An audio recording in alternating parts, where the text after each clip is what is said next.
Hello, good evening, and welcome to Iron Port here on Metropolitan Television. Iron Port is proudly brought to you by the Ghana Revenue Authority, Goyle Company Limited. It's now Goyle PLC. Goyle PLC, Serene Insurance, Ghana Link Network Services, and Meridian Port Services, MPS. The show is proudly powered by the Ghana Ports and Harbours Authority, GPHA.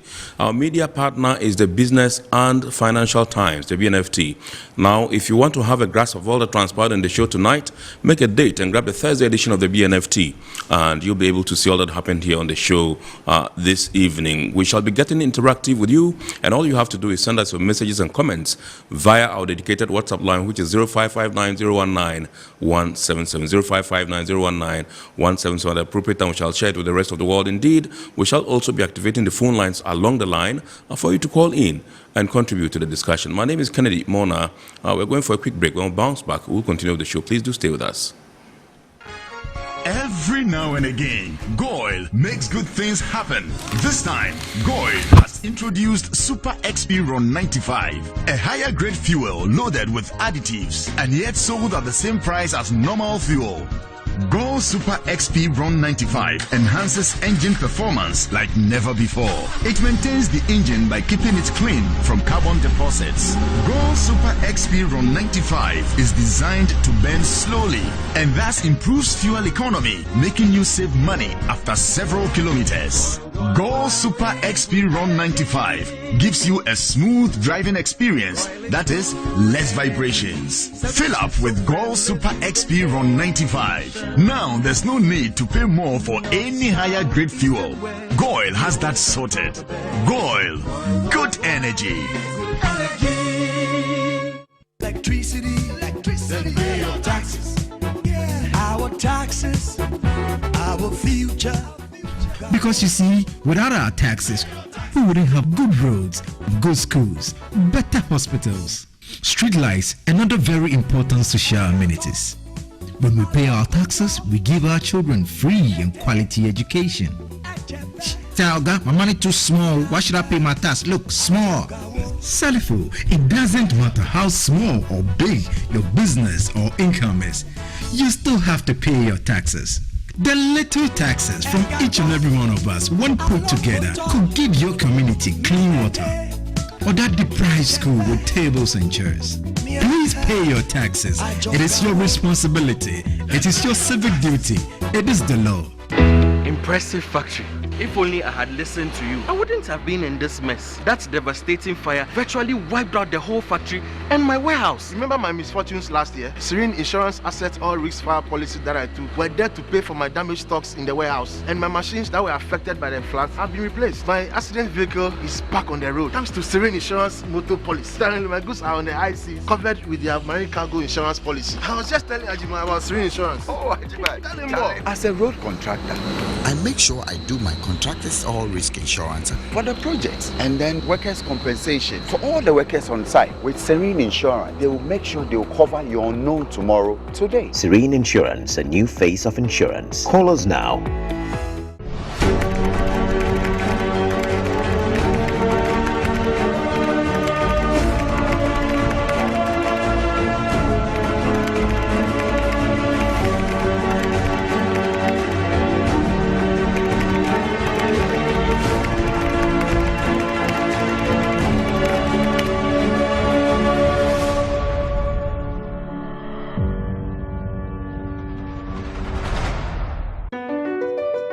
MPS Terminal 3 is Africa's new state-of-the-art container terminal at Tema Port. For manufacturers, agro-processors and traders, the new port means business can be done faster. This infrastructure boost will improve Ghana's port handling capacity, connect more trading routes, and oil the engine of growth for the economy, creating greater opportunities across all sectors as Africa's markets merge and become the largest trading bloc globally. MPS, we connect, you thrive.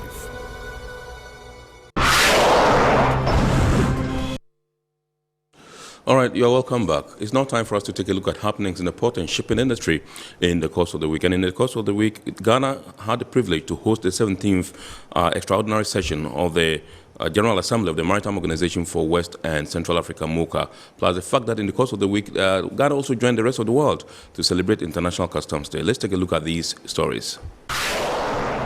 The 17th extraordinary session of the General Assembly of the Maritime Organization of West and Central Africa, MOWCA, has been held in Accra, Ghana, to enable the organization perform more effectively in steering the affairs of the region's maritime industry. The three-day meeting, which brought together ministers of member states and high-level technical experts and advisors, was essentially used to give consideration and adopt a MOWCA-IMO joint action plan that seeks to contribute to strengthening of the maritime economy in the region. Secretary General of MOWCA, Dr. Paul Adaliku, underscored some of the strides undertaken since he took over the reins of leadership, which have caused the rebirth of the previously dormant institution.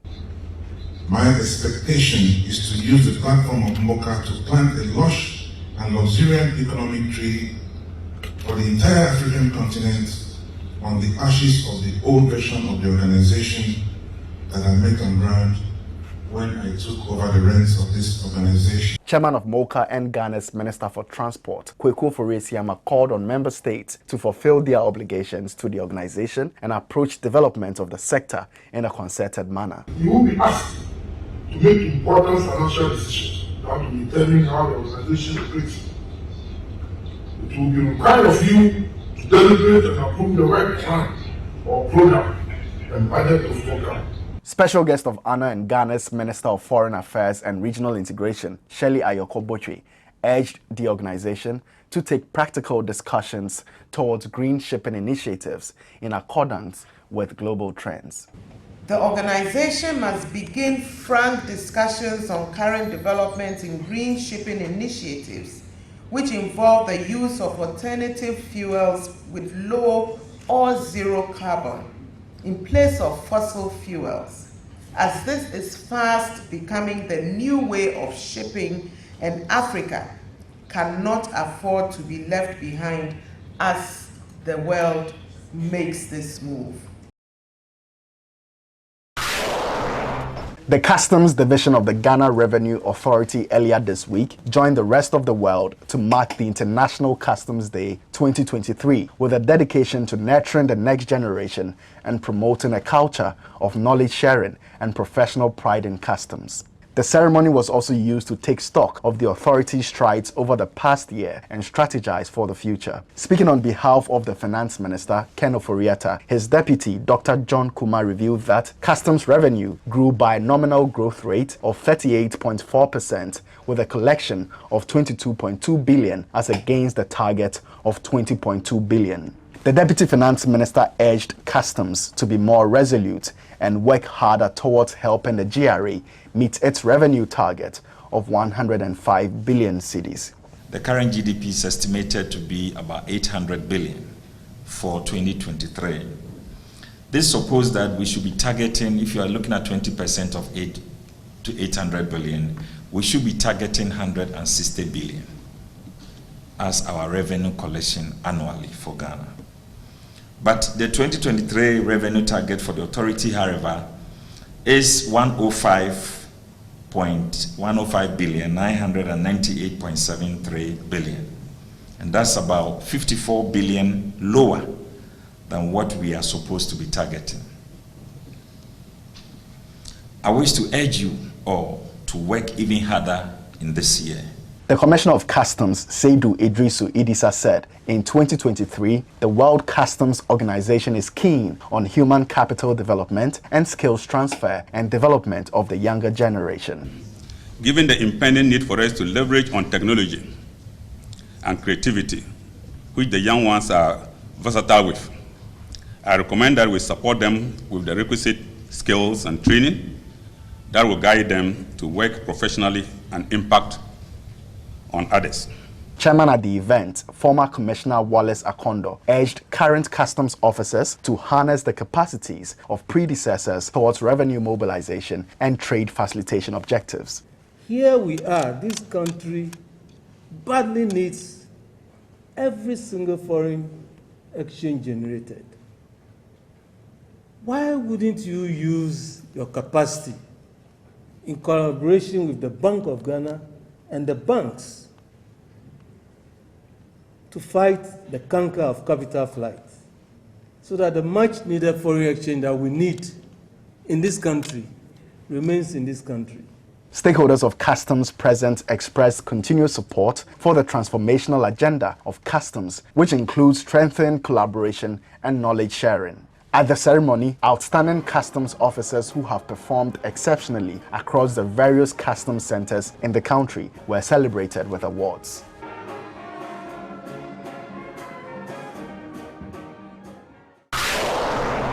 Okay, so those were happenings in the port and shipping industry in the course of the week. We are now going global to see what's happening on the shipping stage. Container shipping giants Mediterranean Shipping Company and Maersk AS, an entity under AP Moller Maersk, have agreed to terminate the 2M alliance effective in January 2025. 2M is a container shipping line vessel sharing agreement signed by the duo in 2015 with the aim of ensuring competitive and cost-efficient operations on the Asia-Europe transatlantic and trans-Pacific trades by sharing vessel space and network capacity. The 2M agreement has a minimum term of 10 years with a 2-year notice period of termination. The duo said that the announcement has no immediate impact on the services provided on the 2M trades. The company added that 2M was introduced in 2015 at a time when the ocean carrier industry needed an injection of stability. The 2M Alliance operates over 200 ships and serves more than 200 ports in around 120 countries. According to the Alliance, the 2M partnerships serves around 40% of the world's container trade. Singapore-based Pacific International Lines, PIL, has partnered with Lloyd's Register's fleet optimization experts, I4 Insight, to help it reduce emissions and maximize fleet performance with a 4-year fleet-wide agreement. PIL recently opened a Center for Maritime Efficiency, which is powered by the I4 platform and uses shoreside routing services as the technological backbone for achieving its decarbonization goals. LR Digital Solutions Division CEO Martin Taylor stated that the CME was established to better manage their fleet, evaluate vessel performance, and ensure PIL is making the best decisions to maximize revenue potential. PIL is ranked 12th among the world's top container shipping lines and has 55 years of shipping experience.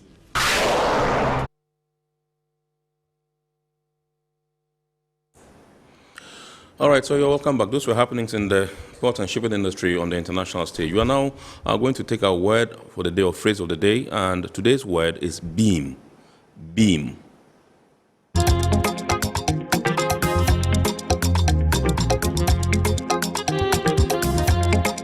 A beam is the width of a ship.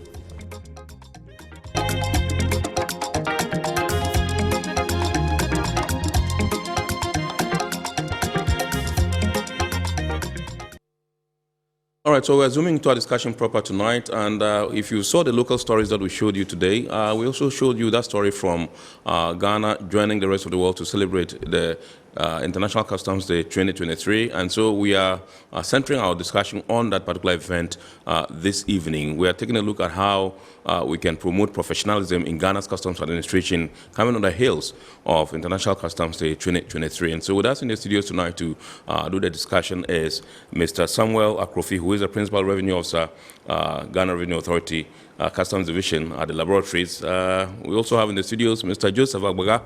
Mr. Agbaga is former president of the Ghana Institute of Freight Forwarders. He's an astute freight forwarder as well, and he also played a very key role in this year's celebrations of International Customs Day. He delivered a very lucid presentation there, and so he's here also to help us with this discussion tonight.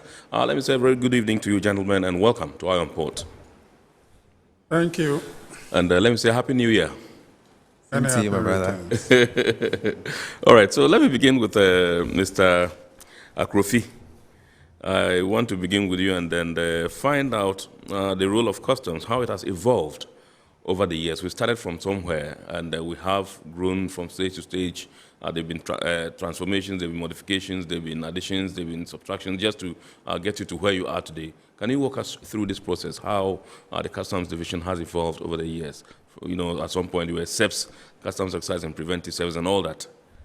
Exactly. Yeah. So the erstwhile SEPS is now the Customs Division of Ghana Revenue Authority. Absolutely. But customs in general still remains customs. And the rules began with collecting of duties and taxes for national development. But the way we do our work is dictated by the trends in international trade and transport. Right. And so at a point it became necessary that the role of customs evolves to include other roles and other tasks and other responsibilities. Key among these responsibilities was the protectionism at a point, because you realize that if you open your floodgates, you open your country to all the influx of all the kinds of goods, yes, you are likely to crowd out even your own local industry. So now customs became an instrument to promote the growth of local industry through protection of the economic interests of the country. Yeah. Now you get to a point where you might increase taxes on things that ordinarily come into the country that are also produced here as a way of sustaining your economy. But some of these goods do not respond. Right. And so it also became necessary to add another layer of protection of the economic interest, and had to do with society. Customs now becomes responsible for making sure that we protect society against the illicit movement of drugs, of counterfeit products, of items that are deemed sensitive to the environment. And once the environment comes in, there's a lot of discussions at the international level where a lot of international conventions are in place, and they usually impose binding responsibilities and obligations upon the country. So I would notably mention the Basel Convention on the Control of the Transboundary of Hazardous Waste Materials and their disposal. There is the Cartagena Protocol on Biosafety. There is the Rotterdam Convention on Prior Informed Consent. There is even the Convention on International Trade in Endangered Species. There are so many international conventions. Post 9/11, it became necessary to even become more aware of the kinds of things that move across international borders, simply because the international shipping routes can be a target. Right. The supply chain can be a target or can also be used as a conduit for moving materials that can end up hurting the various countries. Right. So the roles of customs has to evolve to include measures, security measures aimed at disrupting this flow of goods in consonance with international conventions, notably the United Nations Security Council Resolution 1540, the operative paragraph 3 that speaks about putting in effective measures to prevent chemical, biological materials, radiological, nuclear materials, or other materials that would impose some form of decisive military advantage to adversaries. And customs becomes the tool that is used to make sure that these kinds of materials don't come into the country. Some time back, I don't know whether you heard that there was dumping of toxic waste in a neighboring country. If the customs had been a little more knowledgeable or stringent in terms of protecting these things from coming into the country, then they wouldn't have been able to enter into the country. So customs now all of a sudden assumes the role of protecting public safety through movement of goods across international borders. Now, in the midst of all this, you see that it is also important that customs plays a role in promoting a good economic relationship between countries. So we have free trade agreements, trade facilitation and all that. So now customs becomes a tool for trade facilitation. And then, like I mentioned again, terrorism has become rife. Right. And so customs now has to assume a posture where we have to deter, detect, and then prevent these materials from coming into the country. So you see that customs officers will have to be able to even see a trigger of a gun being independently shipped. So the focus of customs have evolved over the years, just from revenue collection, to include all these responsibilities in order to deliver nation building to the country, protection of our society, and then promoting of trade. So that has been our journey as customs internationally. All right, great. That's quite lucid. Thank you very much indeed. Mr. President, I call him Mr. President because he's the former president of the Ghana Institute of Freight Forwarders, Mr. Joseph Agbaga, who's also the CEO of JSPEDI, freight forwarding company. I just want to find out from you, you delivered a presentation, a very deep presentation at the event. That was International Customs Day at Movenpick Ambassador Hotel. I just want to find out from you if you can walk us through what it was about so that we can pick it one after the other. Thank you, Mr. Host. Yes, sir. What we discussed at the 2023 International Customs Day primarily was about how to nurture a knowledge sharing. But I deviated from the knowledge sharing to talk about how to create a knowledge base first. If there is a knowledge base already, then my take on it will be how do we stimulate the already existing knowledge base so that we can consolidate it and then we can share it as we move forward. Right. Since customs is one of the pivots that takes care of the whole trading system. Yes. So that is what I spoke about. Okay, so I just want to find out from you. He mentioned the fact that customs has had to, go out of its way from its traditional role of just, receiving duties at the port and all that, and also doing other things to, encapsulating so many other things. It's a litany or a gamut of the whole things that they do at the moment. And I just want to find out from you what customs in our country can do to make us safe. They've already been making a lot of things that make us safe already, because they provide other agency job or agency duties for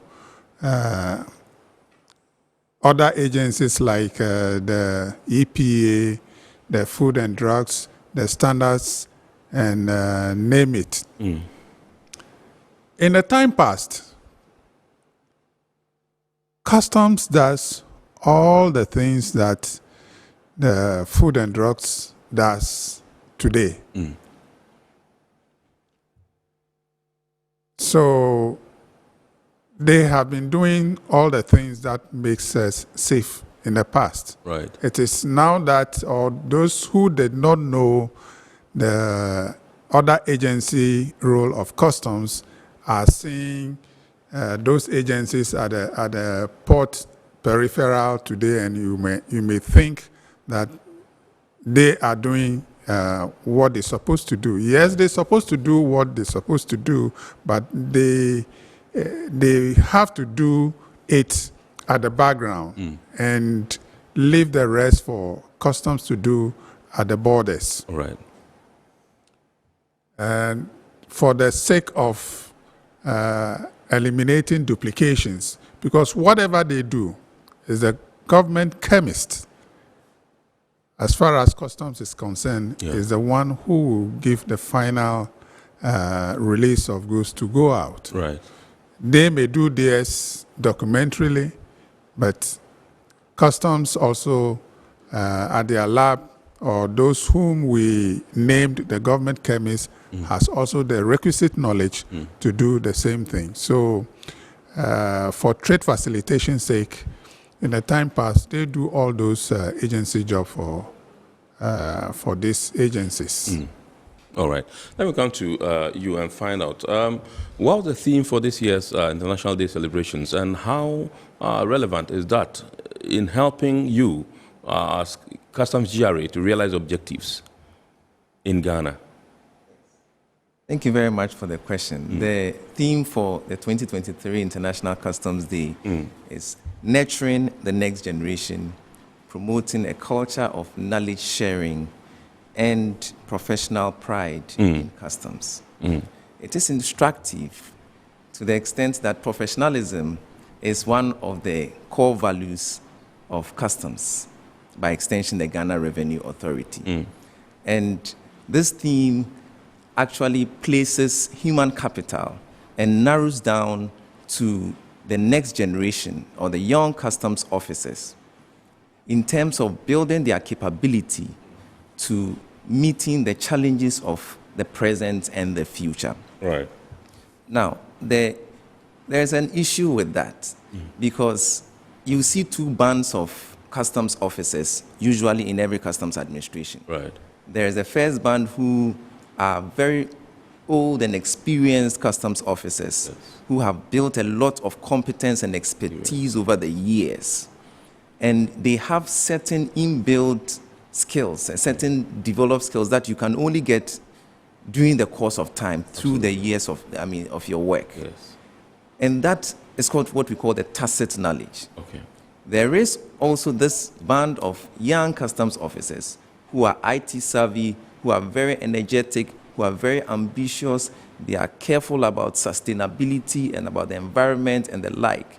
But they require that kind of tacit knowledge so that we don't go around in circles repeating mistakes that have already been made, yes. So what this theme actually does is to place the focus on the young customs officers. And in our administration, it calls for a systematic means of transferring knowledge from the older generation or the experienced generation to the younger generation, while creating the avenue for intergenerational discussions and interaction to be able to also harness the total collective might that these two groups may have. So to that extent, it helps us directly meet our objectives as a customs administration. Thank you.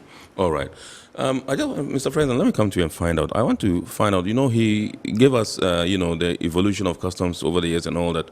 And I just want to find out from you that some of the things that you think they require, the customs division requires, in order to be able to inject some element of modernization, modification, transformation, to help them effectively and efficiently play their role in our frontiers, national frontiers, to ensure that things are smooth and that we are also safe in terms of even travels. Yeah, thank you.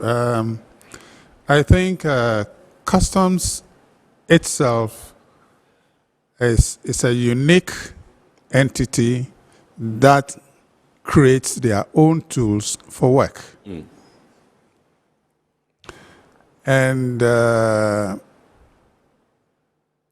World Customs Organization has been assisting all customs administration across the world to develop such tools. And one of the tools is the Safe Framework of Standards, right, which I believe Ghana Customs as well has taken cue from and are picking up what it said for them to be abreast with today's complexity of international trade. Right. But how equipped they are in order to take advantage of the tools that have been formulated through the Safe Framework of Standards is another, which means that policyholders must make sure that they make available good or sufficient funds in order to take care of their capacity building. Just like he said, some officers have gone through and are still with them. Yes. they have gone through when this safe framework of standards were not there. Right. They've made their mistakes. They had their experiences that they can use to guide the young ones that are coming. Yeah. So for now, my opinion is to find a way and a platform that we can bring all these two bands of officials together in order to share this knowledge among themselves, for the older one to impact this knowledge for them. So for me, from where I sit, I think that should be the way forward by the policy makers to give them the required funding, right, that they can be able to brace the storm. Right. Okay. So let me come to you. You made mention of the, tacit knowledge, the older officers who have the expertise, the experience, who have gone through, risen through the ranks, gone through the mill, and all that. And those budding young officers who are coming up and who have the zeal, they are aware of the environment, they are aware of, all the things around them that would make a modern customs administration quite effective, but also require that tacit knowledge. I just want to find out from you how the Customs Division of the GRA has helped newly recruited officers, supported them to realize their full potential as they come into the job. Thank you very much once again. And many officers, many people who join the Customs Division join as civilians. And you have to become an officer as a customs officer. Yes. And so the first thing that is done is to take you through a process where you are trained and reoriented so that you are fit for purpose in terms of playing your role as a customs officer. And so you are given paramilitary training, you are given some trainings on the rudiments of the customs work, how to do customs examination, how to make interdictions, how to communicate with other officers, the processes of classification using the harmonized commodity description and coding system, how to do valuation, rules of origin, certain things that every customs officer needs to know are the very basic. Right. Now, officers progress through ranks. So as officers are progressing through ranks, they go for refresher training programs. Right. That is explicit knowledge. And so the kind of training that you also get comes through the roles that you play, the tasks that you are assigned. So if you are assigned to classification, you take other courses, in-service training courses, right, to build your capacity in that particular area. Like the president said, we create our own curriculum and then we build ourselves in that. Right. There is also the option of going through other training programs, exchange programs with other customs administrations, and here the World Customs Organization comes in very handy with a lot of training programs that are geared towards making officers rounded for the job. I would also mention, in addition to the SAFE initiative that he mentioned, the program Global Shield. That has to do with improvised explosive devices. There is the strategic trade control enforcement that talks about weapons of mass destruction, how to be able to identify them, threats and trends in there.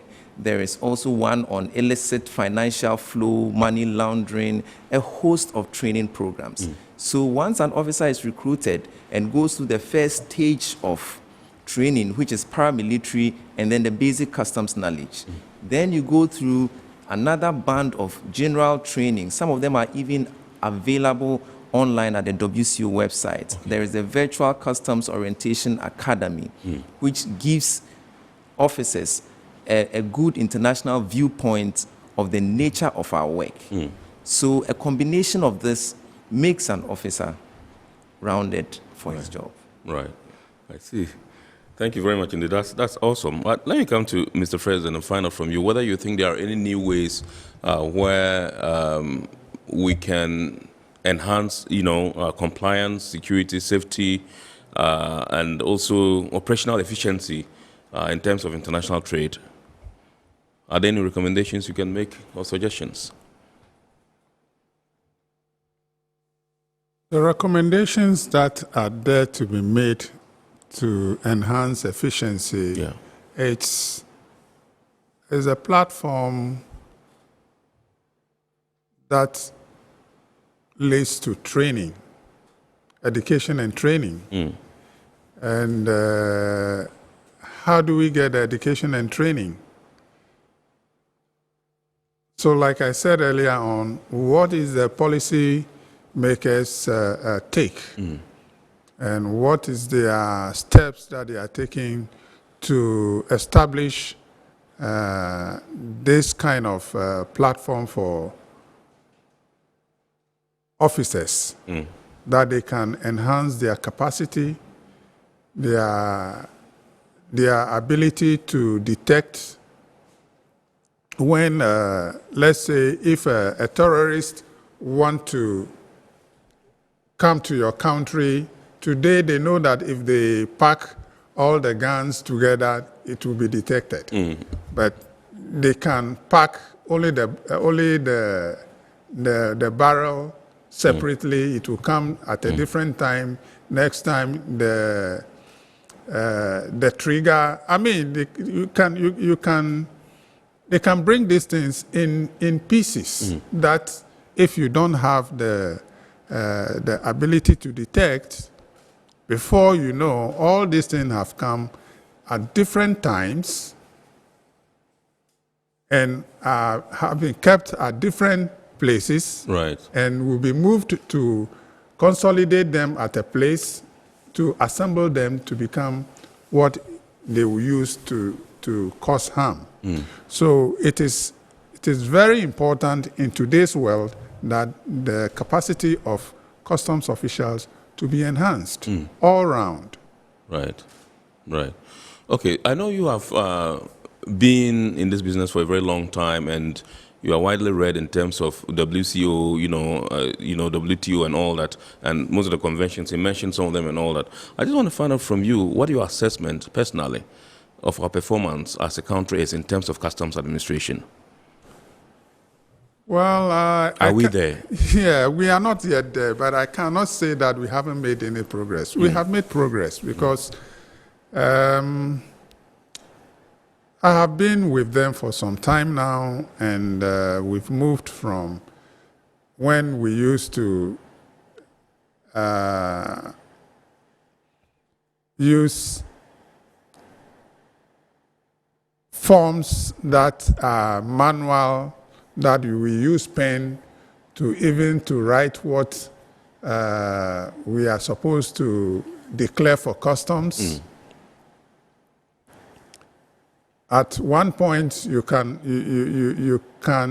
make, if you make a mistake, you can cancel and rewrite. Yes. And up to a point, if you make a mistake, then it is better for you to do what? To change the whole form, because there is a place at the front desk called adjustments. You must come to explain why such a mistake. Yes. And those goes with sanctions until we moved to a Sikuda SAD form and up to. So we've gone far. We've gone far. But what I am looking forward to is to take the new instruments, the conventions that we have signed as a country, that we agreed to participate in a certain manner, or we want to be among the trading nation to do things in a particular manner, that we should continue to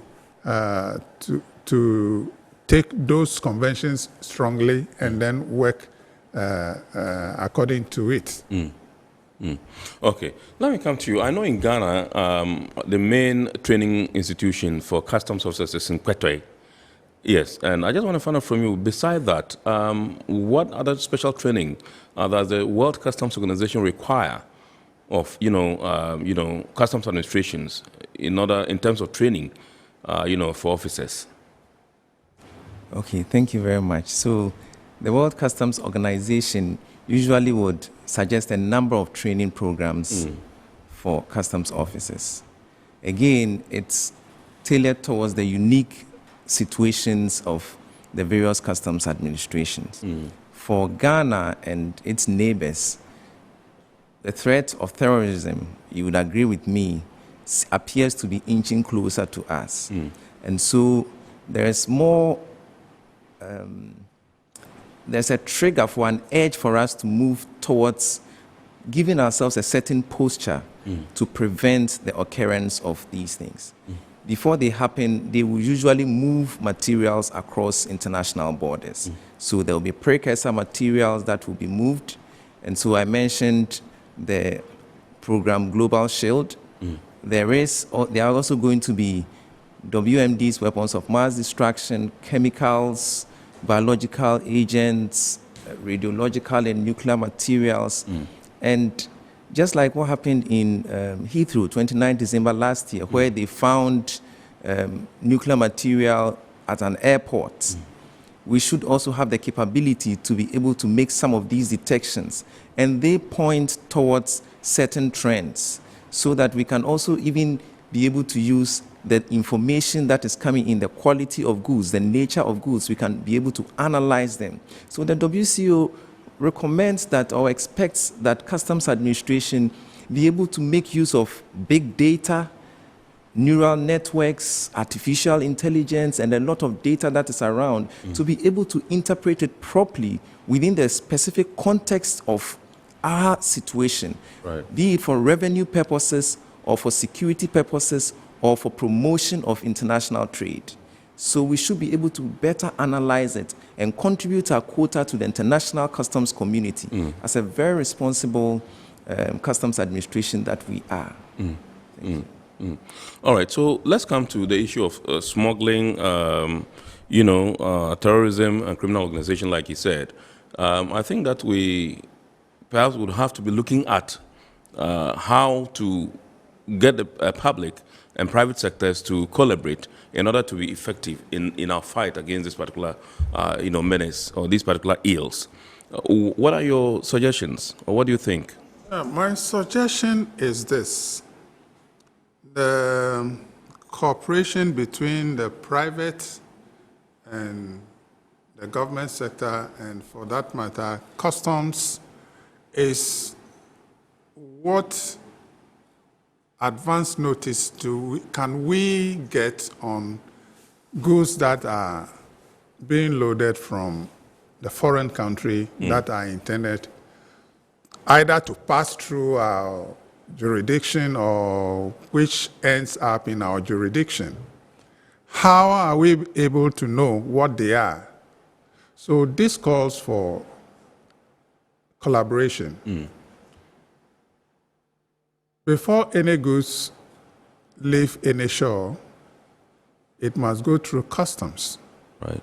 So therefore, the ability of the exporting countries' customs to share that data with the importing or the transiting country is very, very crucial.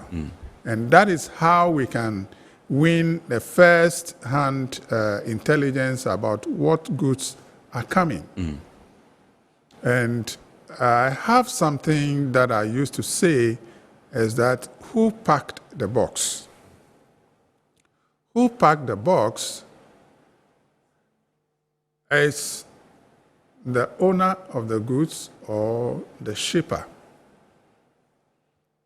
You can only know what is in your container, and you are the best person to disclose.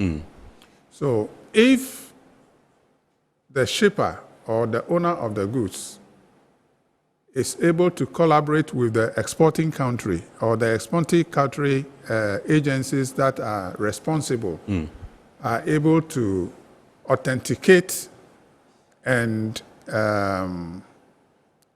authenticate what is being shipped, and that data reaches or that information reaches the destination country or the transiting country on time, they will have the ability to analyze to see whether these goods are genuine goods that does not contain any contrabands. Absolutely. So sharing of information, data, is very key.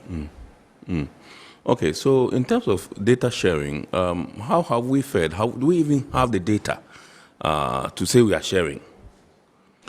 Yes, coming back to data sharing, it still comes back to because most of the time we talk about an integrated system where we can have a pool, everybody. Yes, it still comes back to it still comes back to nations that trade among themselves.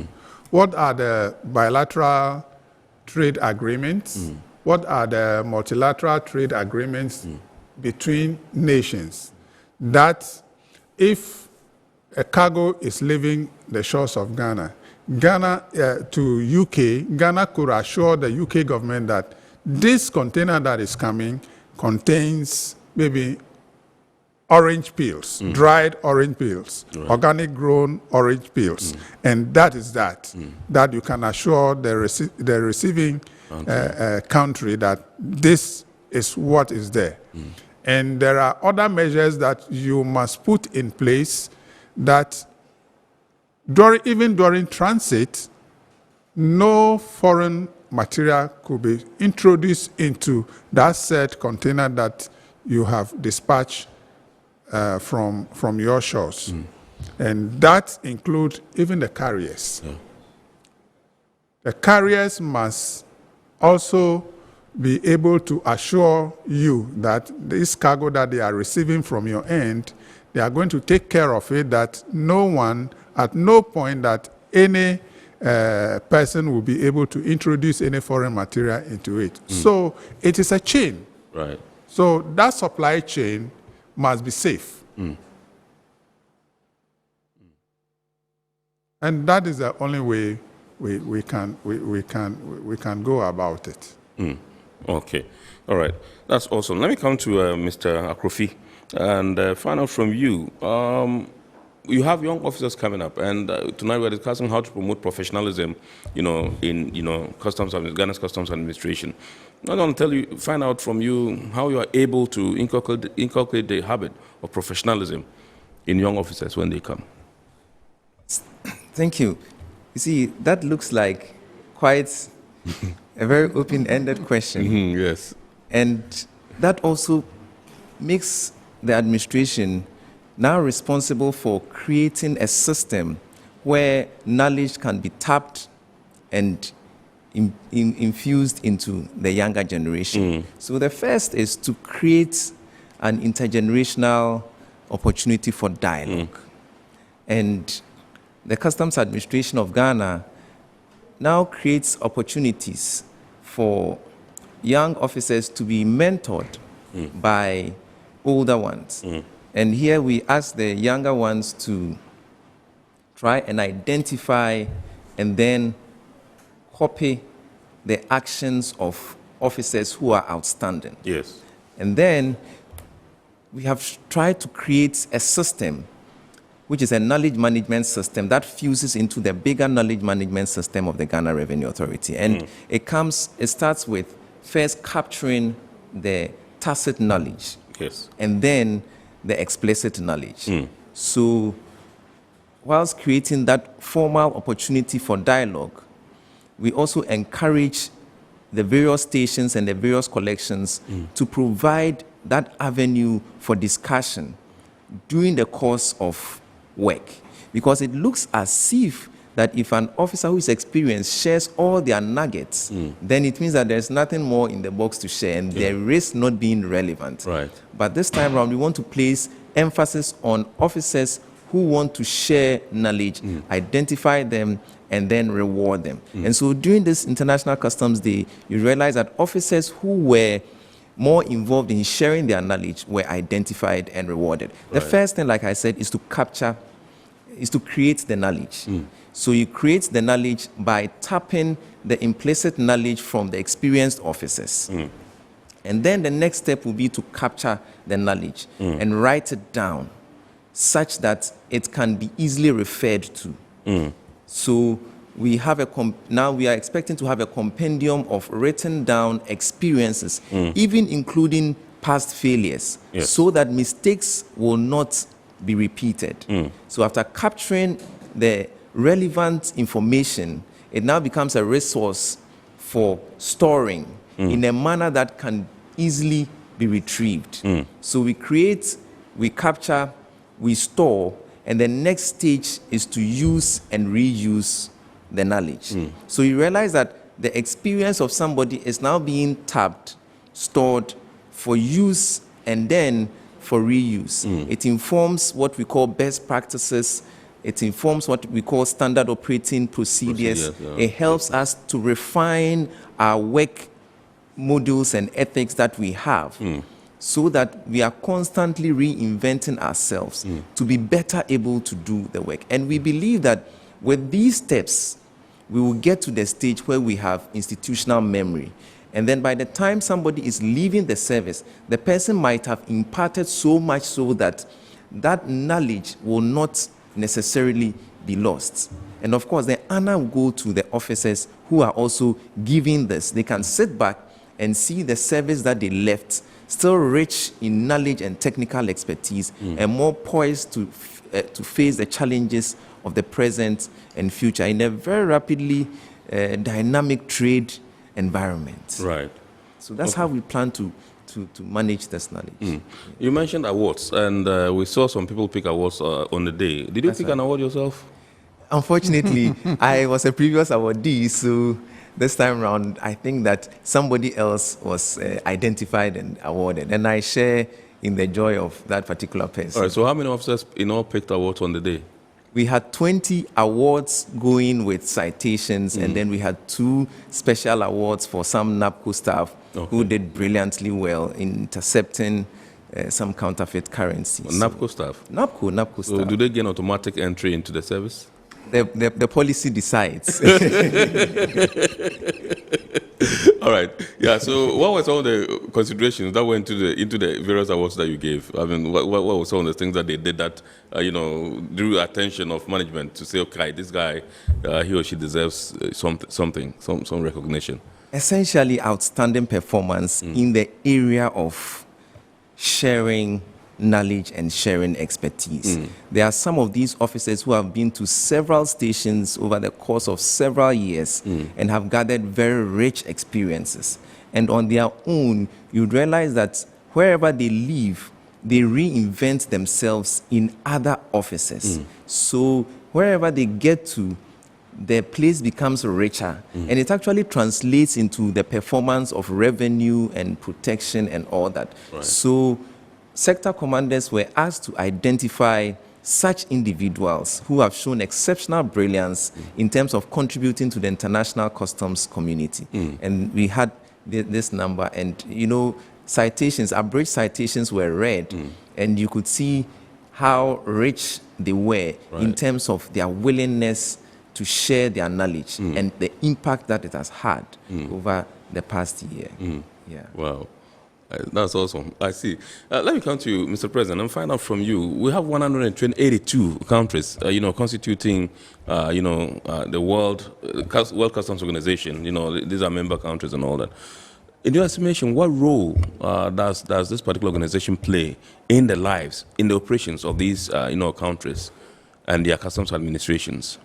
WCO, of course, is the base where they generate most tools for customs administration. So WCO is the base where the harmonized commodity code gave birth to. Yes. They have these rules of origin.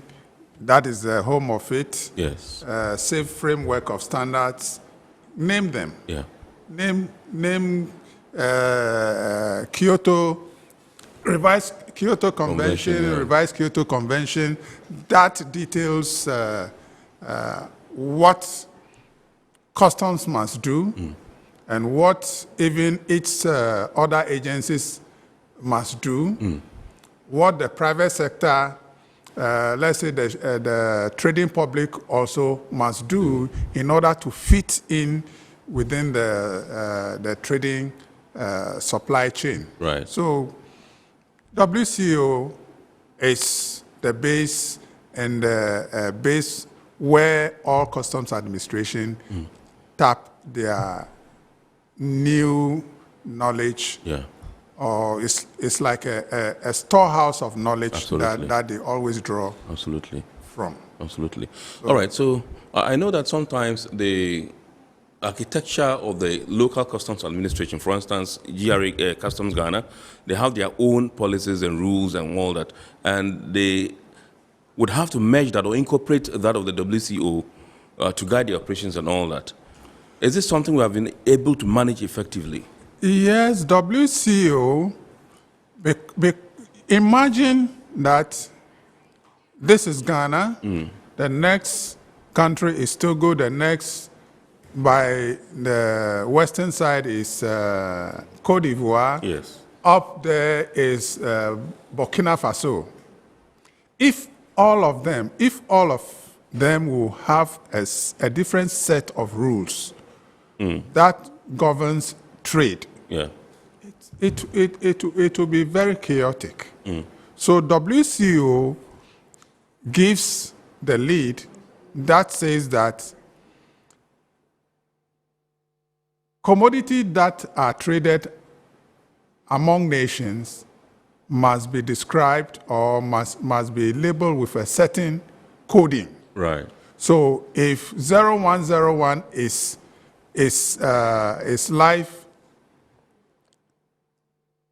live animal, it's supposed to be the same when you code the same 0101 in another country. When you quote it here, when you take that document to another country, Yes. once they see the code, it's the same thing. Right. So they all have one It's uniform. interpretation. The difference is in it is that at the WCO level, we talk about the first 6 digits of commodity code. Right. Some countries use 8 digits, some countries use 10 digits. So therefore, the last 2 or 4 digits becomes either the regional and then the national. Right. But the first 6 digits is the same across board. When you pick any commodity code, the first 6 digits in Ghana is supposed to be the same thing in the United States, in the UK, in Germany, in Australia, the whole Africa, Middle East, Asia is the same. So that is the basis for which all customs administration moves. Right. Okay. Let me come to you. During the event, the Secretary General of WCO was emphatic that customs needs to enhance its scope of knowledge sharing with indirect stakeholders, including the general public. I just want to find out from you how GRA Customs is going to be able to do this. Effective knowledge sharing with relevant stakeholders and even the general public. Yes, thank you very much. Maybe to engender and to enhance compliance and all that. Thank you very much. You realize that stakeholders and the general public are not left out in the work that we do. Yeah. You realize that we have migrated to the Integrated Customs Management System, the ICUMS, and everybody plays a role there, the regulatory agencies, the trading communities, customs itself, the banks, everybody is on board. So any modification to the system would require that we work together. So WCO is requiring a very rigorous customs clearance model or management model that is informed by information or opinions from all kinds of stakeholders, especially the general public in terms of feedback from the regulatory agencies and even from academia. So we are looking at even customs getting or participating in think tanks so that we can be able to assess and reassess the clearance or the service delivery that we are giving to the general public, because it is people-centered. Yes. And so the people need to have that kind of input into it. Right. And then if there's any education coming, and 2023 would focus on a lot of education for the general public because of some interventions that are supposed to be rolled out. Right. These interventions will target the general public and will elicit, whilst informing them, elicit their views to better improve it. So that is how GRA Customs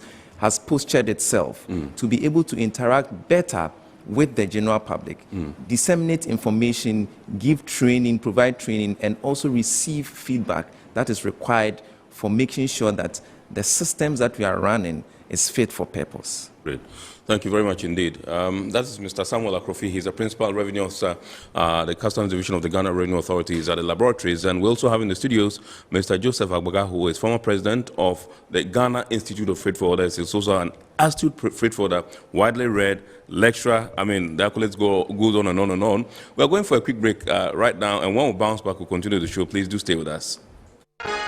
Every now and again, Goil makes good things happen. This time, Goil has introduced Super XP Ron 95, a higher grade fuel loaded with there's no need to pay more for any higher grade fuel. Goil has that sorted. Goil, good energy. Electricity, then pay your taxes. Our taxes, our future. Because you see, without our taxes, we wouldn't have good roads, good schools, better hospitals, street lights, and other very important social amenities. When we pay our taxes, we give our children free and quality education. Talga, my money too small. Why should I pay my tax? Look, small.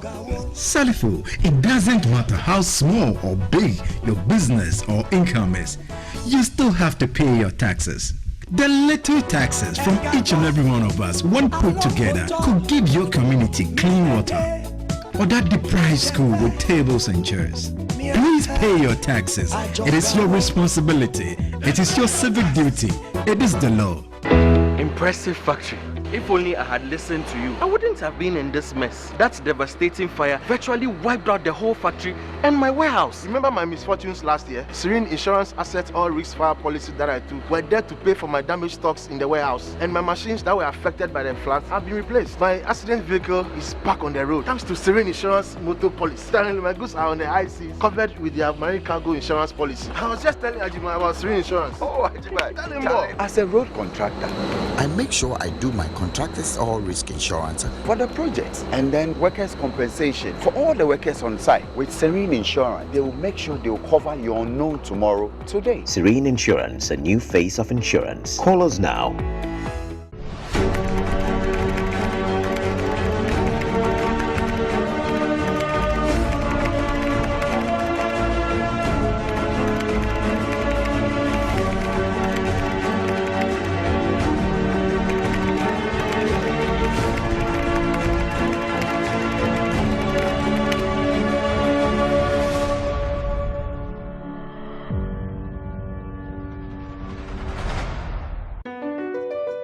MPS Terminal 3 is Africa's new state-of-the-art container terminal at Tema Port.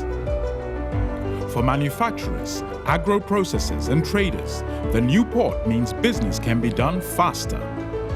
This infrastructure boost will improve Ghana's port handling capacity, connect more trading routes, and oil the engine of growth for the economy, creating greater opportunities across all sectors as Africa's markets merge and become the largest trading bloc globally. MPS, we connect, you thrive.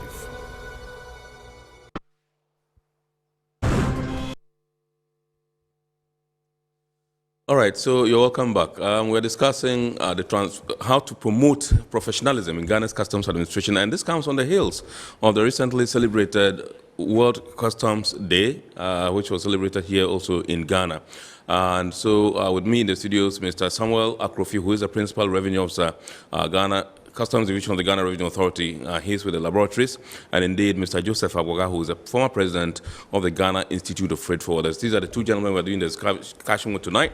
I've been told by the production team that we can activate the phone lines for you to call in and contribute to the discussion. The number to dial is 055-2 020-552-8353, 020-552-8353. You can call in and contribute to the discussion. Before we continue, gentlemen, I think some messages have come through. Let's see, this one says, my greetings to your panel members, especially Mr. Joseph Agwaga. Please, I want to know from the customs officer when they are going to regulate or ban individual importers who engage in door-to-door shipping services in Ghana without a license to avoid illegally imported goods like guns, drugs, and undisclosed goods which endanger our safety and security. This one is from Solomon Adai, Moon World Logistics.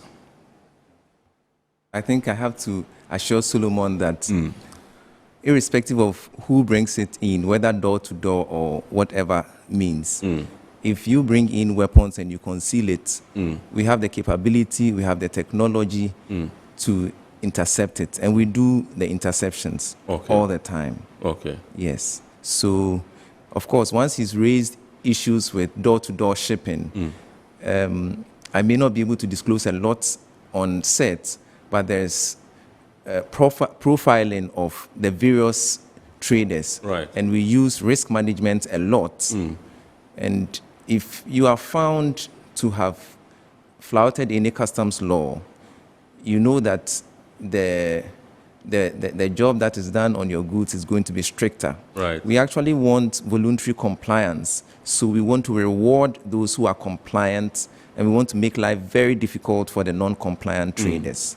So this also goes as a warning to people who would want to smuggle, that if you smuggle, the country of origin, the exporter who's exported to you, we will go through all that, find out whether sanctions have been issued from country of origin, from the routes, the destination, the port of shipment, and all that kind of thing. There are lots that there's a lot that we put into our risk management model, and you don't want to get on that side of customs because life will be very difficult for you. We encourage everybody to be compliant so that you even get to the stage where by the time you are ready to clear, customs has given you the clearance.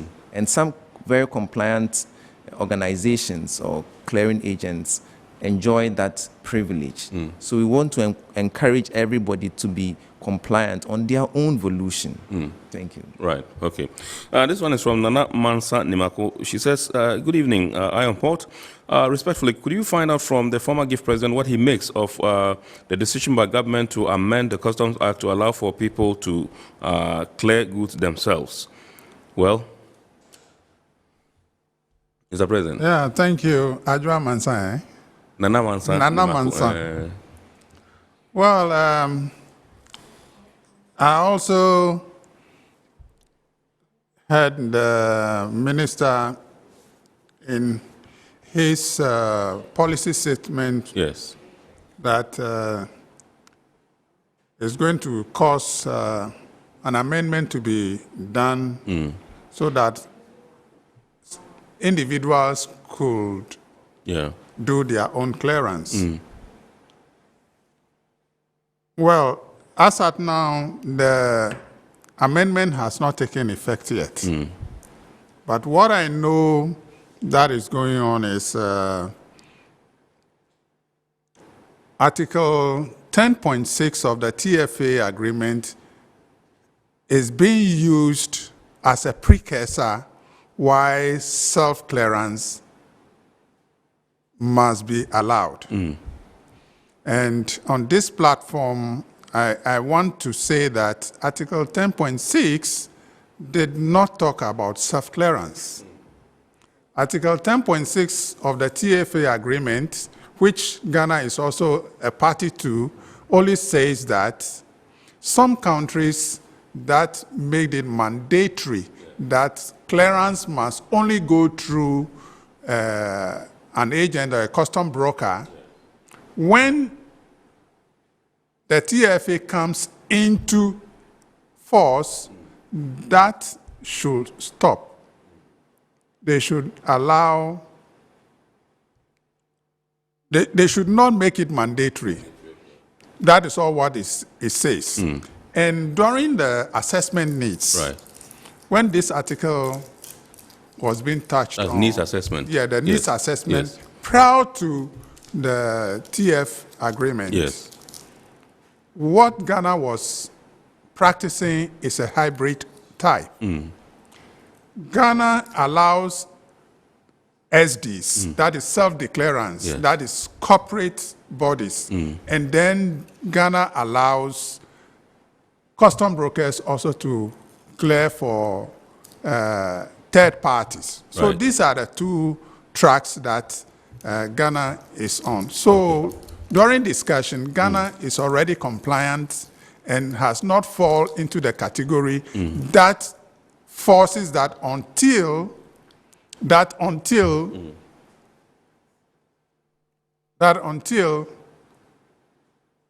Please go ahead. until you go to a custom broker. Is your microphone on, Mr. President? Yes, it's on. It's on, okay, sure. Yes, it's Please on. go, okay, sure. Yeah.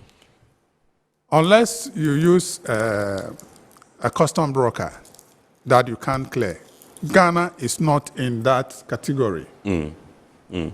So,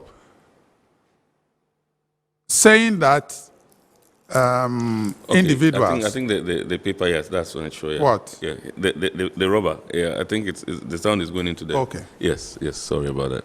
Please go ahead. So to say that the self-declarants need to be introduced. Yes. Yes.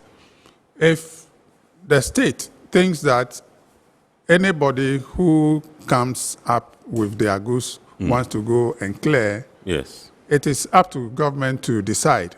But the caution is that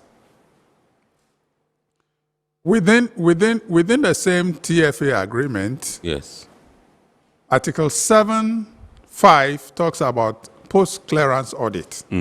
How will government go after those individual names yes, who has brought in their goods and have cleared and they are gone? How are they going to go after them in case they find something through post-clearance audit? How are they going to look for them? Yes. So that is the first caution that I will throw to whoever want to champion self-clearance. Okay, all right. Let's go on to the phone lines. I understand we have a caller, and then when we come back, we'll take more messages. Hello, good evening. Good evening, sir. Your name, please. My name is Stephen. Stephen? Yes, please. Oh, good to have you, sir. Stephen Boachi. Please go ahead, sir. I live abroad, and I think we should have a law that will help us to pay for our shipping over there.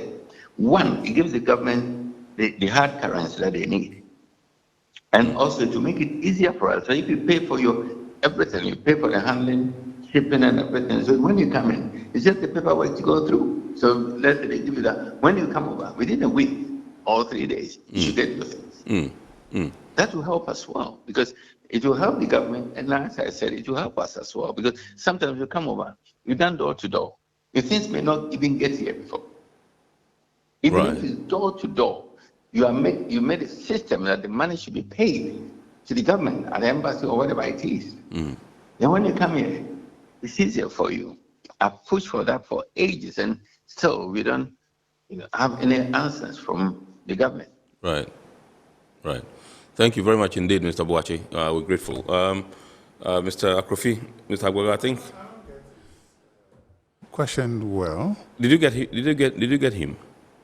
Yes, I thought he was talking happy. about. Yes. Yes, talking about having a system where they can pay upfront their duties and all that, wherever they are. He is based in abroad, so that when they get here, they will just begin the process of clearing. They just the paperwork. They don't have to go through the hustle and bustle of there's now time they are going to pay duties and all that. Is that something that is feasible? Yes. Once it's an electronic system and payment is done through the banking system, more engagement would lead to finding some of these solutions. Indeed, if you are bringing in Forex, it's very welcome into our country. So I believe it's not something that would be that was one of the statements he made, that Ghana needs the Forex. Exactly. So, once they pay it over there, it's remitted to the country, and then I think that... Okay, so I understand we have Madam Mary Boche, who's calling us from Accra. Good evening, ma'am. Good evening. I'm just following the discussion on the customs on the telly. Yes, madam. Yes, I just want to say, why is it that customs don't destroy items that we don't need on the streets at the harbor before they even come to the country? Because these are all, useless selling things that we don't even need in the country. At least they should target those things, destroy them at the airport before they even get into town. That is very necessary. Right. Thank you very much, Mom. We're grateful to you for your call. Straightforward. Do you have anything to say with respect to her submission? Yes. Customs carries out distraction. If your goods come into the country and then it can be brought into regulatory compliance, it is brought into regulatory compliance. Sometimes it's not properly labeled, it's not in English, and even the printing is water soluble, so if it can easily be washed away, you'll be made to redo the labeling if the product meets certain quality standards. However, if it does not meet certain quality standards, we destroy them. There are instances in which we have destroyed goods that have stayed at the port for a very long period of time, even because it was a subject of a legal litigation, and during the course of the legal battle, the product has expired. But we also found something very interesting, that certain organizations had registered as waste disposal companies outside. And it's more expensive to destroy some of the goods outside. So they may come in whatever form, but at the point of arrival in the country, you realize that they might have expired or they are nearing expiry. If we go ahead and just destroy some of these things, what happens is that there's a procedure for destruction. So it is inspected, it is marked for destruction, and it is actually destroyed at various rubbish dumps in the presence of customs, the police. If it's a food item, the Food and Drugs Authority will be there. Each and every institution would usually give a certificate of destruction. Now we realize that some of these organizations pick these destruction certificates, go back to countries of origin and say that, look, I did this destruction in the country. And then it has the approval of the various regulatory agencies in the country. This is the certificate to attest to that. And if you are not careful, we will also become the dumping ground for materials that are not of good quality. So what we do is that we do some basic investigation. If we find out that at the time you were leaving, it was leaving the point of exit or the originating country, it was expired or it was nearing the expiry, we will make you export it back to the country of origin at your own cost. So yes, we do distraction, and sometimes we punish recalcitrant importers by making them export these things to the country of origin at their own expense. Great. Okay. This says, I'm Vincent, and my question is, what do I need to do to become a customs officer, please?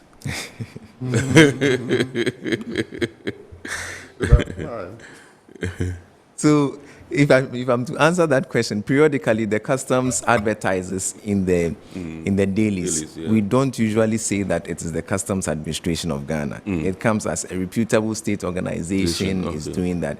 And just apply. You may find yourself coming for an interview with customs. Right. Yes. Okay. This one says, I am Evans, a graduate with accounting background. Please, any vacancy? Evans, I pray that you get a job with customs when the portal is open. All right. Okay, so I think that we'll continue. We have barely 5 minutes to go, barely 5 minutes. So let's just see. Last year, International Customs Day, I think the theme centered on customs digital transformation by embracing a data culture and building a data ecosystem. I just want to find out from you how far you've come in terms of your quest to do this.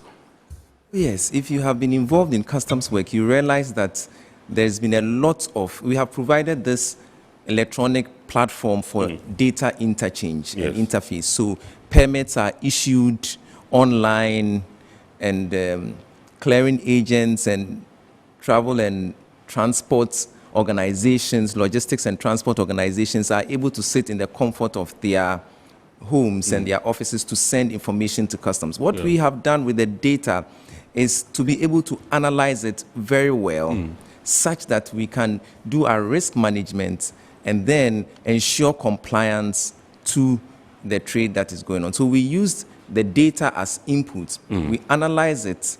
We are able to profile these goods, and we are able to make sure that the turnaround time is convenient for our traders. So we have done a lot with the data, and we also have made it difficult for recalcitrant traders.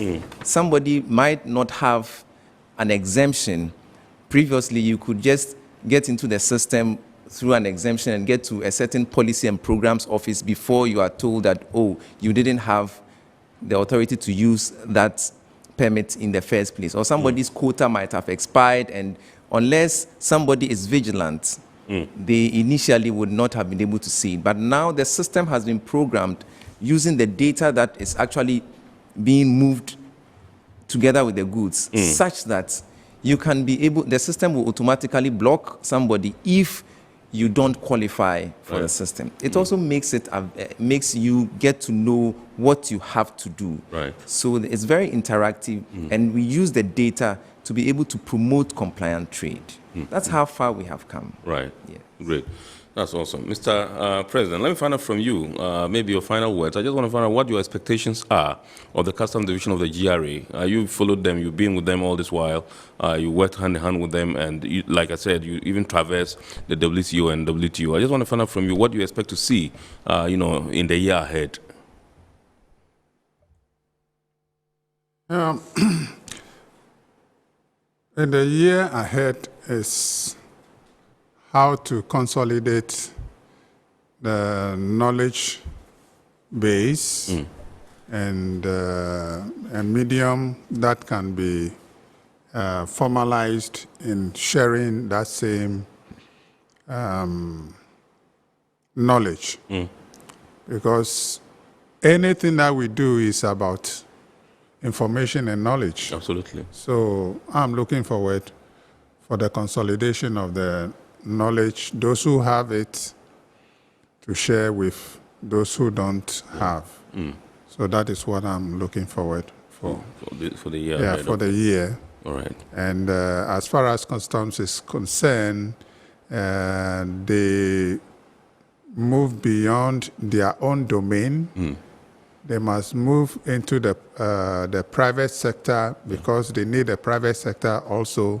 They must build that trust between the customs administration and the private sector, so that the private sector will also be coming up with accurate and timely information that will make the work of customs very handy. Okay.